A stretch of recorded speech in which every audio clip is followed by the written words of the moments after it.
Iya, Iwan dan Awad.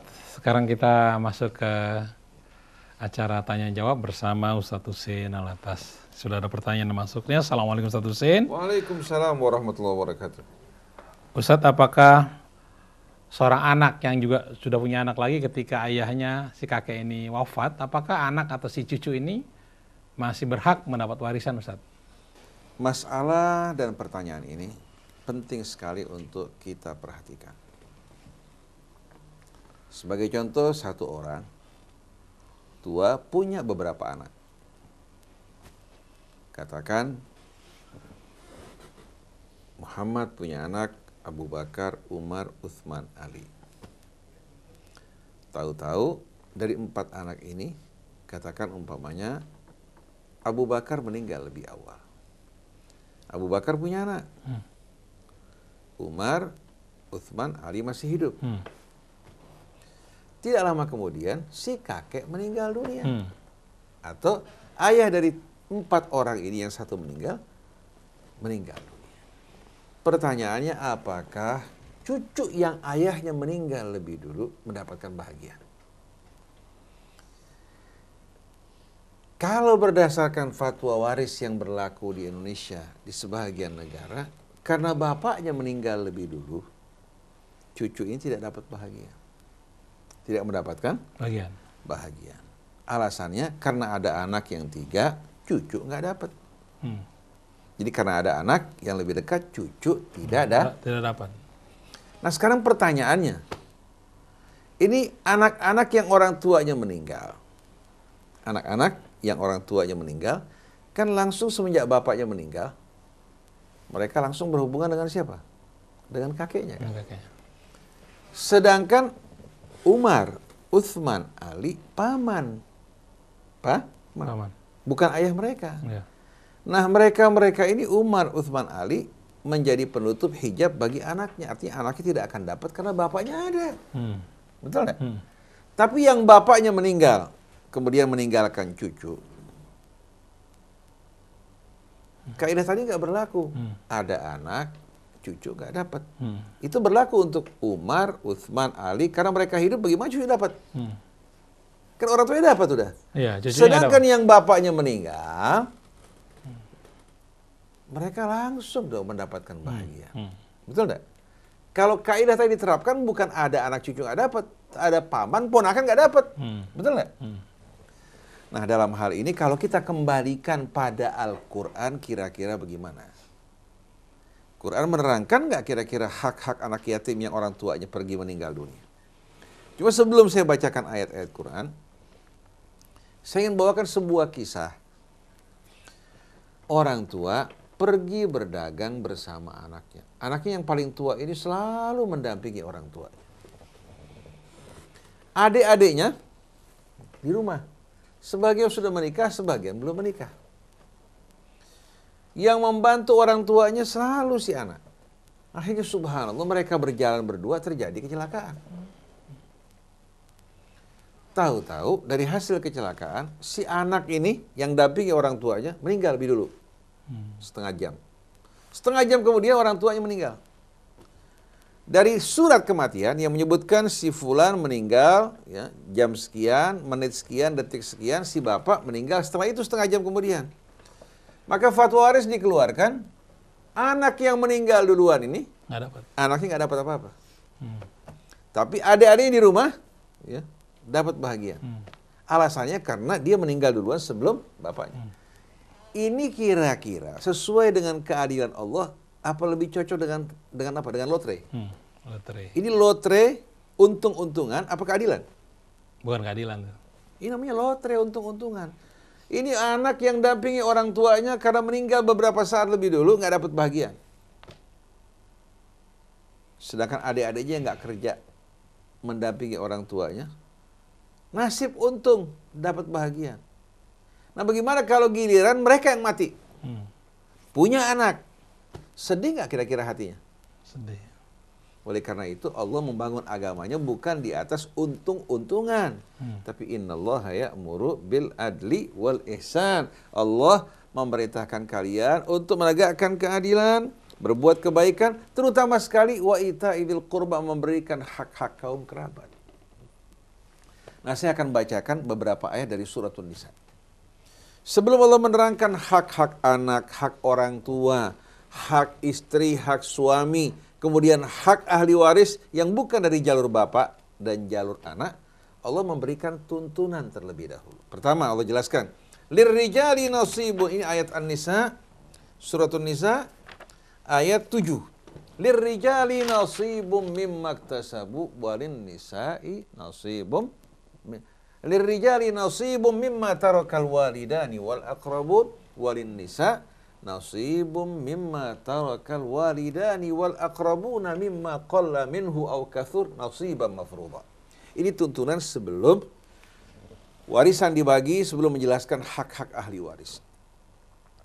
Pria memiliki hak dari peninggalan kedua orang tua. Orang tua bukan hanya bapak, kakek juga orang tua. Walin nisa'i nasibum mimma tarakal walidani wal aqrabun, bukan hanya kaum laki-laki. Wanita juga memiliki hak pada peninggalan yang ditinggalkan oleh ayah ibu. Mimma qalla minhu aw kathur, sedikit atau banyak. Sesuai dengan peninggalan mereka, kemudian wanita mendapatkan sebahagian dari bahagian laki-laki. Kalau pada masa jahiliyah perempuan nggak punya hak, yang punya hak cuma laki-laki. Perempuan nggak ikut perang, nggak berjuang, tidak mendapatkan hak. Jadi harta warisan hanya untuk anak laki-laki. Tapi dalam Islam tidak. Laki perempuan memiliki hak. Kalau perempuan separuh bagian laki-laki, karena yang membayar mahar, yang menyediakan rumah, kebutuhan hidup semua ditanggung oleh laki-laki. Nasiban mafruḍa, ini merupakan bahagian yang langsung ditetapkan oleh Allah, bukan oleh Nabi atau oleh manusia yang lain. Kemudian pada saat pembahagian warisan, biasanya kan kerabat-kerabat yang nggak mampu ada. Contohnya almarhum meninggal dunia, punya adik laki, punya adik perempuan, dulu dibantu sama almarhum, punya ponakan. Begitu si kakak meninggal dunia, mereka yang biasa mendapatkan bantuan dari saudara mereka, tidak lagi punya harapan. Maka Allah berikan bimbingan. Kalau pada saat pembahagian warisan, kerabat-kerabat terdekat hadir, berikan dong bahagian buat mereka. Farzuquhum minhu wa qulu lahum qawlan ma'rufa. Berikan bahagian bagi mereka. Kemudian berikan kata-kata yang baik agar ini warisan penuh keberkahan. Jangan serakahnya muncul. Sama serakah yang tadinya rukun waktu bapak ibunya hidup, begitu meninggal dunia main cabik-cabikan, main cakar-cakaran, main fitnah-fitnahan. Tapi kalau kerabat-kerabat terdekat datang berkumpul bukan dari ahli waris, orang-orang yang butuh, berikan bahagian dari warisan tersebut. Wa qulu lahum qawlan ma'rufa. Dan ucapkan kata-kata yang baik untuk mereka. Nah, setelah itu ayat berikutnya memberikan isyarat pada pertanyaan tadi. Jawaban yang amat indah. Itu ayat berapa?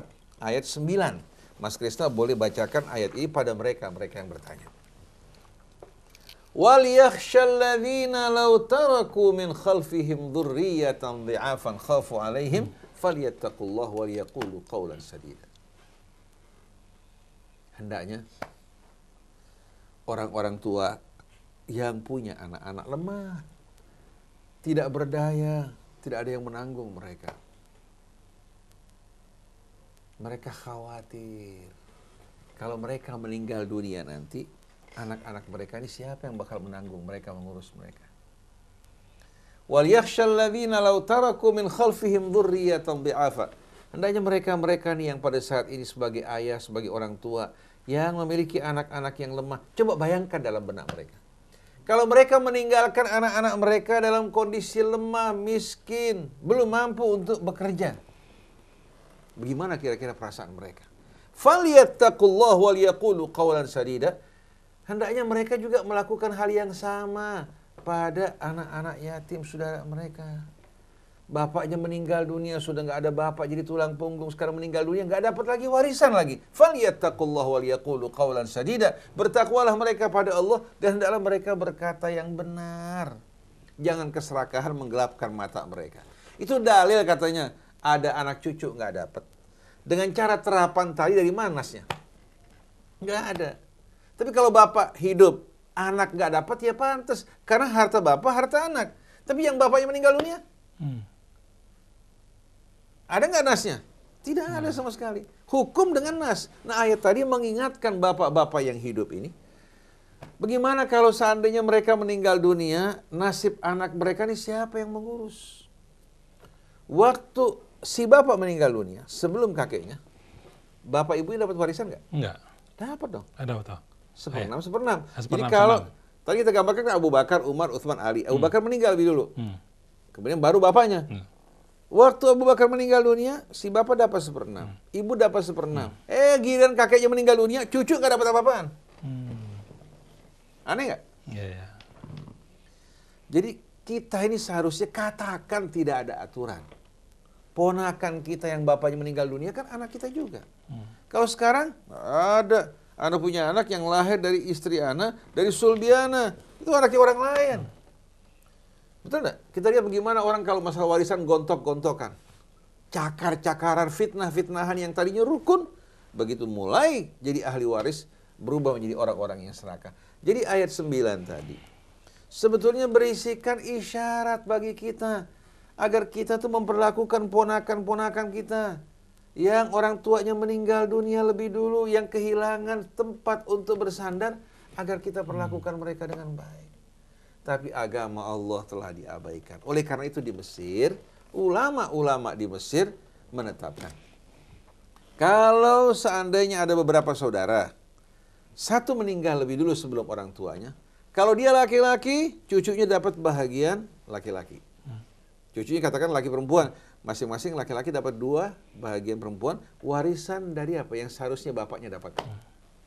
Kalau yang meninggal ibu, maka cucunya dapat bahagian dari bahagian ibunya.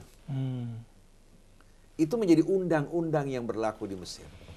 Barang siapa yang ingin memeriksa hal ini, silakan periksa dalam tulisan tafsir Syekh Abdul Hamid Kishik, ya, tafsir beliau, ya, yang berhubungan dengan firman Allah, kutiba alaikum idha hadara ahadakumul mautu intaraka khairanil wasiyatu lil walidaini wal aqrabin. Dalam surat Al-Baqarah, pada tafsir ayat ini, Syekh Abdul Hamid Kishik menyebutkan undang-undang Mesir yang menerapkan bahwa setiap anak yang orang tuanya, ya anak yang meninggal dulu sebelum orang tuanya, cucu dari anak tersebut akan mendapatkan bahagian. Kalau dia laki-laki, bahagian dari orang tua laki-laki. Kalau bahagian perempuan, bahagian dari orang tua perempuan. Ini merupakan undang-undang yang diberlakukan oleh ulama Al-Azhar di Mesir. Nah, kalau kita kembali kepada ayat ini yang memberikan isyarat yang begitu jelas, dan warisan bukan untung-untungan dan bukan lotre, tapi merupakan keadilan dan rahmat dari Allah. Tapi keadilan dan rahmat hilang sama sekali. Saya pikir mungkin sudah cukup ya. Baik, Ustaz. Insyaallah ya. Kita lanjutkan kembali esok hari, kelanjutan dari ayat tadi insyaallah. Biidznillah azza wa jalla. Baik, Iwan dan Anwar, telah kita dengarkan tadi renungan di bawah naungan Al-Quran. Saya Muhammad Krisna, Ondi Saputra, kemudian juga Muhammad Fahri, dan di atas siapa? Fajar. Mohon pamit, wabillahi taufiq wal hidayah. Assalamualaikum warahmatullahi wabarakatuh. Ya Nabi